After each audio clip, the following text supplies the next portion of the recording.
pleased to have Brad Sugars, the world's best business coach, the world's #1 business coach, author, speaker, owner of the world's #1 business coaching firm with us on the call today. So thanks for joining us, Brad. Brad's a successful entrepreneur, family man, and author of 16 books now, #4 international bestsellers. So Brad's got hopefully a wealth of knowledge he's going to share with us on today's call and help us as business owners in the UK grow. Dang, buddy, I got to live up to all of that now. Okay, let's get down to it. Let's help people make some more money in their business or work some less hours or something like that. For sure. So obviously through your journey and the experience you've had running your own businesses and working with business owners for kind of decades now, really, what do you think the mindset changes a business owner needs to focus on as they go from kind of that first million to the multi-million pound level? Dang, that's a big question. Look, getting to the first million is obviously the hardest because you don't know what you're doing. Once you've got to the million, getting to the first 10 million is the next hardest because you've never done it before. So oftentimes, and it's interesting, the construction business, he got to his £1 million a year in the construction business, and literally the guy is stressed. He's working 16-hour days. He's doing all that stuff. So I think the first thing you have to realize is that to go from 1 million to 10 million or above, first and foremost is that it's got to be about more than you.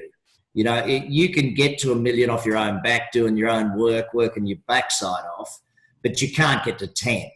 You know, so you've got to go from you doing a lot of the stuff to you now getting a lot of other people to do it all. And I think that is the first mindset of, if I can be bluntly, if I can put it blunt, it's about letting go.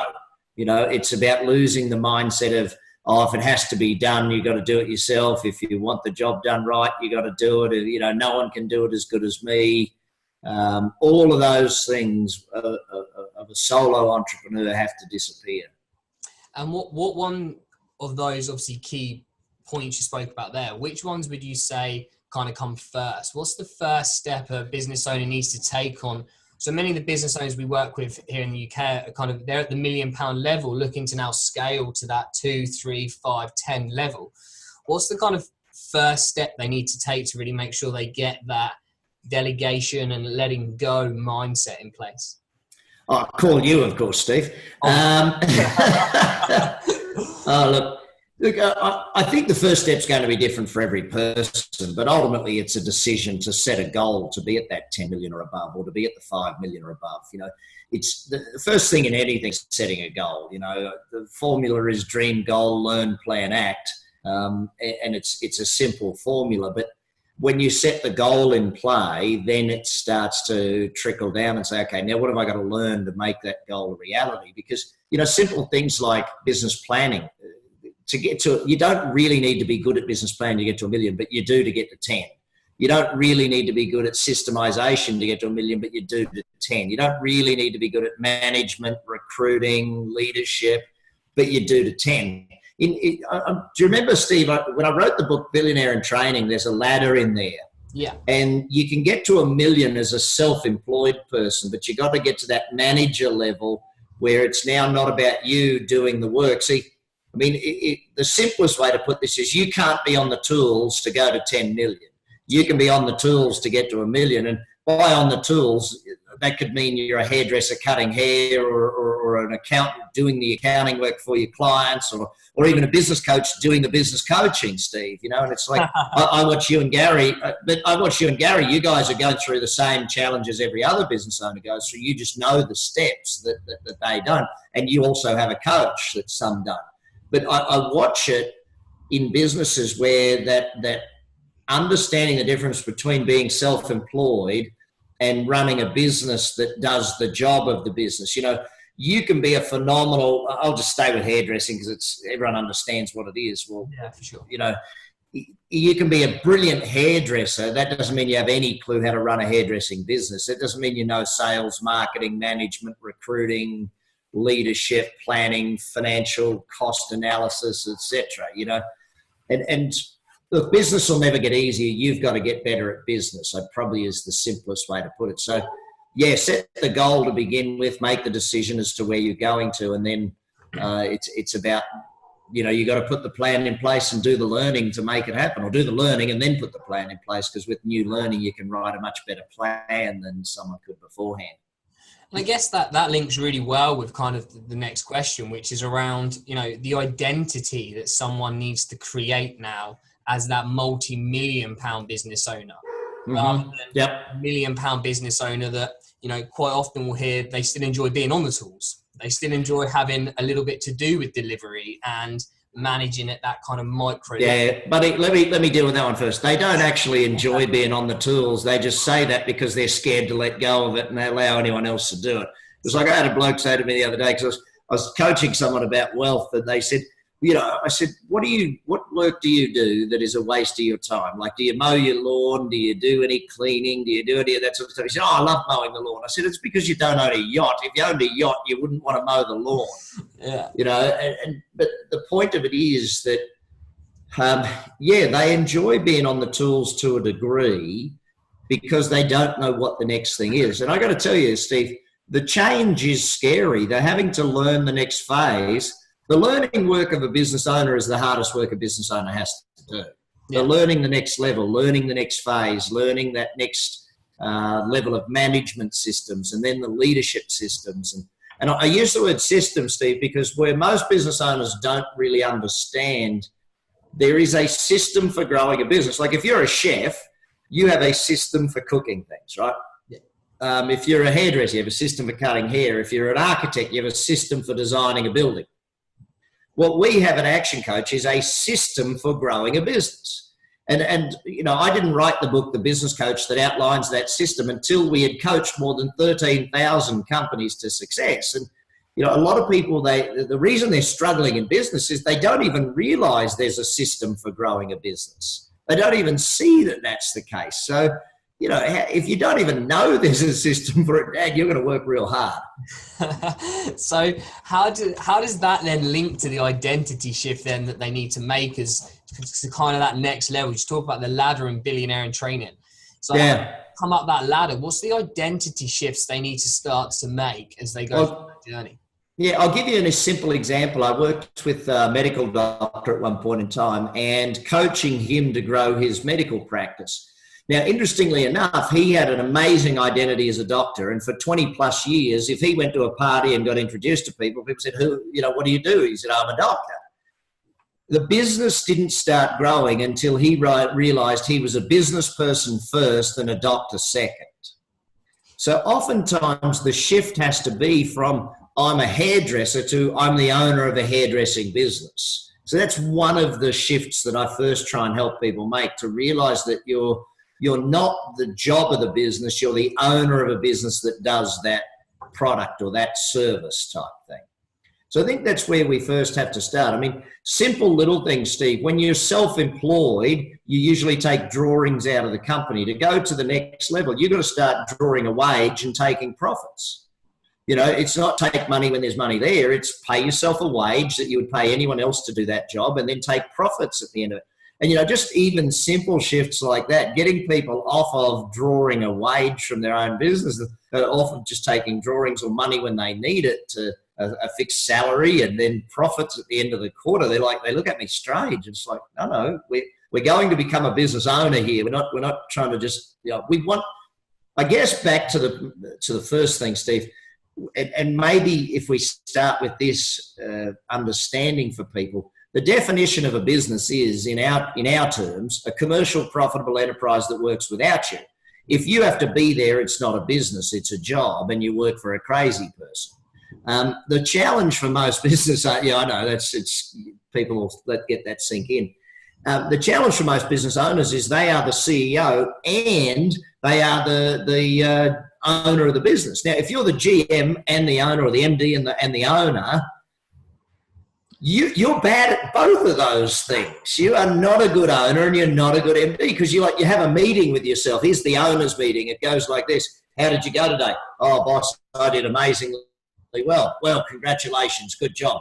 I mean, they both lie to each other, the owner and the CEO, in this trap called, see, this is why, like all the companies I own, and currently we're at 16 companies we own. We just bought another one last week. And I'm not the CEO. I'm the chairman of the company. I'm on the board. I am. If my CEO doesn't deliver me growth and profits, they're out of there. And the same. And this is why a lot of the reasons why, Steve, why coaching works too. It's important to understand that the coach is kind of like, see, in big business, they have a board of directors and shareholders to demand growth. Why coaching works, or one of the reasons coaching works, is because you've got an outsider demanding you grow the business. And, you know, the challenge for a lot of people at $1 million a year, Steve, is that I won't say they're fat and happy, but they're doing good. I mean, holy heck, they're making a couple of hundred a year probably in net, or at least 100 in net profit, and they're sitting back and going, I don't really need to grow this thing. And I think that's and that's a lot of the times why, if you want to go from good to great, you often need that outside influence to push you harder. Yeah, and I think it's that point on kind of the people, you've said it before in some of the seminars I've been at with you, which is kind of, it's the people you hang around with, the people that stretch you, the kind of people that help you shift that identity along the way, which actually helps as well, which was a big learning I kind of took from you over the years from the seminars. Yeah, it's one of those interesting ones. If you're the smartest person in the room, you're in the wrong room. If you're at a networking function for business people and yours is the biggest business, you need to leave that networking function and find a different one. You know, go and hang out with people who are running £100 million a year businesses or £20 million a year. Then you're the small fry in the room. Guess what? You're going to learn a lot in that room. And fast. I think that kind of, you mentioned there about being the chairman rather than the CEO. And it's, how does that work for a business owner then? As they go on that multi-million-pound journey, what do they need to change around mindset with team, who they employ, and actually what they look for in those individuals? Yeah, look, you've got to get much better at recruiting to build a large business. I mean, the job of a CEO or the job of an owner of a business is really recruiting. You know, build a great team, they build a great business. You hire good and train great, or mentor great. Look, as you grow, I think, who was it? Henry Ford probably put it best when he said, the smartest business person is the one who hires people smarter than themselves, or something along those lines. And for me, I'm always, see, you've got to grow as the owner too. You've got to become a good manager, a good leader, so you can coach and train others to be good managers and good leaders. But eventually what you've got to be looking for is the person you can groom to take over from you so you can step back. See, what people may or may not see, Steve, is what you do as a coach. Like, see, you as a coach with your clients, you are really the chairman of the board of their business. You run their business in 1 hour a week. In 1 hour a week, you run their business. True or not? I mean, this is what happens, and that's what I do with mine. Now, most of the companies I own, I run in 1 hour a month because my CEOs have been trained and learned over the years, so I don't need to be on the phone with them every week. When I get a new company, I'm on the phone with them every week. But, you know, the ones that I've owned for years, I don't talk to those CEOs bar once a month. And then once a quarter for their quarterly planning, going over there, reviewing their plan and review the quarter and go over the plan. But that only takes me 2 hours on a quarter to go over with them and look at that stuff. So if they start to think of it as, okay, how do I get this to work without me? Then the caliber of person you need is going to change. If it's just you, if you can always be there, you don't need a high caliber of person. So when you talk about those people that you have in your businesses as CEOs, is there traits you look for? Is there real specifics you look for in those individuals? Well, do you remember our flip chart above and below the point? Okay, so what I'm looking for, right, is first of all, good management gets them above the point, because the three things, for those who don't know it, below the point, if you check online, there's a bunch of videos of me teaching this, or Steve, you could maybe give a link to one. Perfect. Below the point, there's blame, excuse, and denial. Those behaviours of blame, excuse making, and denial come because of a lack of management or bad management. Now, good management will get them to above that point, and which is where they say, okay, now we're responsible, because above the point is ownership, accountable, and responsible, okay? So what we do is we say, okay, here we are at responsible. We've got good management. Now we need good leadership to get them to accountability. And what I look for, Steve, is someone who doesn't get pushed into accountability but asks for accountability. They want to be the profit master. They want to be measured every day. They want to be that type of thing. But then you've got to also look at their leadership characteristics and all of that, because management is one phase. For them to step up and be CEO, there has to be a leadership role. And when you look at those team members then, or look at any team members as they come, through the business, one of the areas that I know we coach and I work with a lot of my clients on is the kind of, hire slow, fire fast philosophy. It's like if they don't fit, then we got to deal with that as a business owner. But I know there's definitely some mindset challenges out there around that. What's your thoughts on how does a business owner, do you get over that? If they don't fit, it's better to take that decision faster rather than actually allow them to become almost toxic in the organization. Look, I think that first of all, if you get better at recruiting, you realize that there's no scarcity of people out there. If you get proactive at recruiting, because the reason oftentimes people keep the bad hire is, well, there's two real reasons behind it. One is I don't want to admit I made a mistake. So therefore I'll just keep them on and hopefully eventually they'll just quit. So therefore I won't have to admit that I made a mistake in hiring that person. So yeah, get over yourself. The second one is that people think, geez, it's just easier to keep them than it is to actually do it. But here's the problem with that. When you keep someone that is an underperformer, when you keep someone that is a toxic or a cancer in the organisation, what it's showing the rest of your team, how they feel about what's going on, is, well, hang on.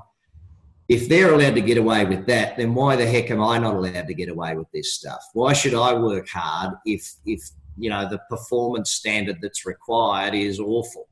Do you know what I mean? It's like, it's not about keeping the person. It's about what keeping that person does to the rest of the team, or says to the rest of the team about your management and your style. And that big impact it has on the culture, and then actually how that becomes part of the culture of a business once it's accepted once and continues. Yep. I think it's interesting.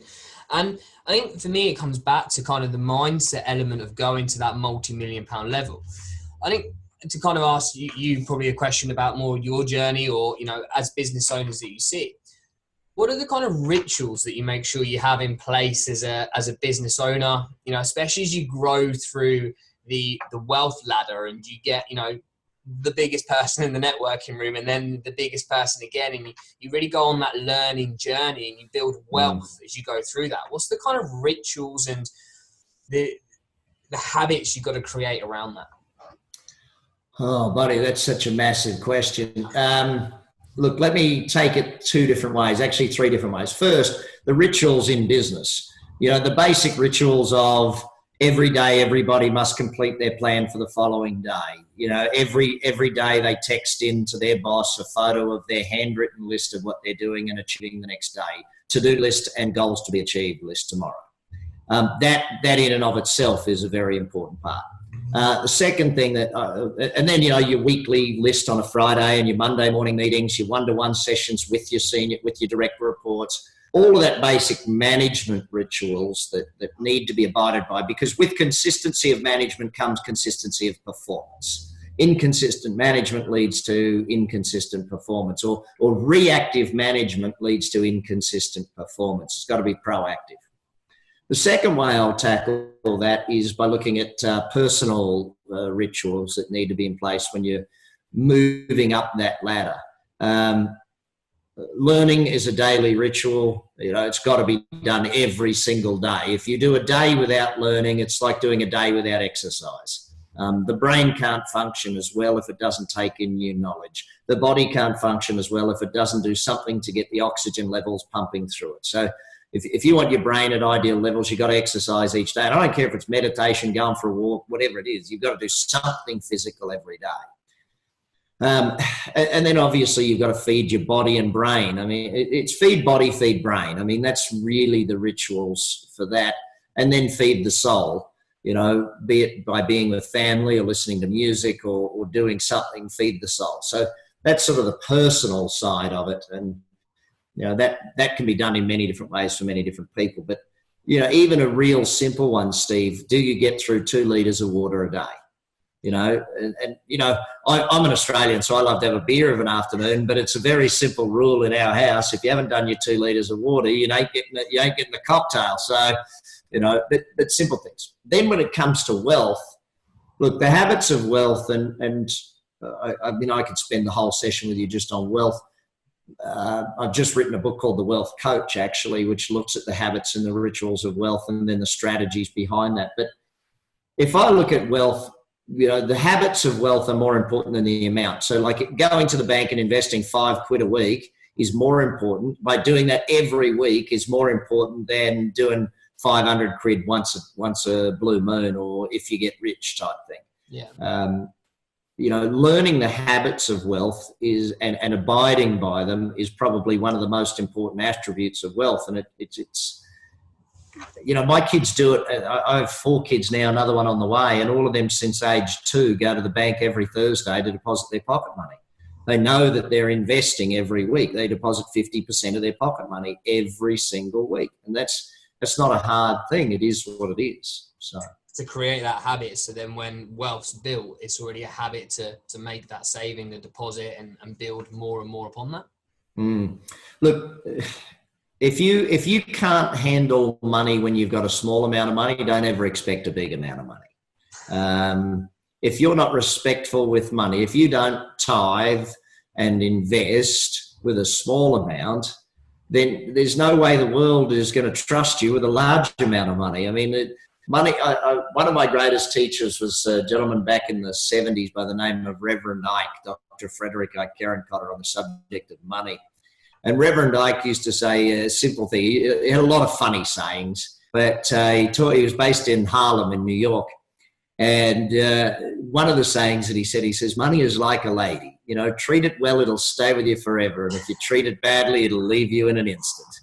And, I get that there's a sexist nature to the old Reverend back in the day, but the point behind it is that how you treat money determines how money treats you. Show it respect, do what it deserves. If you're just wasteful with money, then money won't be good for you because you're not good with money. I think, there's some phenomenal learnings in that 20 minutes or so that we've done there. So thanks for sharing that with us, Brad. I think my last question really for you is probably one you get asked regularly, I'd imagine. If you could share your wealth of knowledge now and sum it up into the 1 or 2 things that you think have really helped you get to where you are today. I haven't spent a lot of time in your seminars. I could probably take a guess at one, but let's see if I'm right. But it's like, what are the 1 or 2 things you'd advise to any business owner at any level about being successful? There's a reason you left this question off the list of questions I was going to be asked, isn't there? Listen, first thing is the reason I'm successful is I keep learning and growing. The day you stop learning and growing is the day you have to stop expecting more success. That one's pretty simple. The second would be if I could do one thing differently, I would have gone bigger faster. Okay. Too many business owners, they let fear get in the way of going massive. Doubt kills more dreams than failure does, buddy. It's crazy the number of people that don't even go for it. Like, they know they should hire 5 or 6 more people, and yet they don't. They know they could go and win that big contract, but they don't even go for it. It's like the not even going for it factor. And I hate to generalize, but dang, you English live that all the bloody time. I mean, I know you sent all the crazies to Australia a couple 100 years back, but we crazies actually go for it a little bit faster. And maybe that's some of the reason why we crazy Aussies actually do what we do. So if I could say 2 things, learn and grow. And the second is, actually, I'm going to add a third, build your people. Build your people, because they build your business, not you. If you build your people, the quality and caliber of your people determines the quality and caliber of your business. If they're not out learning and growing, then don't expect your business to grow. You can grow all you want, but you've got to keep growing your people. No, I think there's 3 fantastic learnings in there. I know there's definitely a few things I've taken away from the call today. So if nothing else, a personal thanks from me. I think there's going to be a few things I action from the call. Yeah, look, buddy, I mean, this is the thing. A great business coach is not just a coach. They're a learner at the same time. I'm always reading and learning and studying. So that's just by and by. I also have 3 different business coaches who work with me on different companies. So, you keep learning. But I want to do one thing before. I was reading several of your testimonials before this session, some that are for you and Gary, right? Okay. And the interesting thing is, and by the way, any of you watching this that have not chatted with these guys or sat down with them, send them an email or a text or a message or phone them right now and go sit with them, right? I'm reading your testimonials, and the number of your clients, it seems like they have like this love-hate relationship with you guys, because it's like, we love them. They get us great results. Our business is growing. I'm working less hours. But then there's always someone in there that says, yeah, he's just too dang tough. He pushes me so bloody hard all the time. So I do like that. I'm very happy that your clients think you're a tough coach, because that's how results happen. So congrats on getting great results with your clients, but also congrats on them thinking you're tough sometimes. Well, I guess at least there's a good thing in there somewhere, I'm sure. Brad, thanks for your time today. I really appreciate it. Thanks, buddy. Cheers, Brad.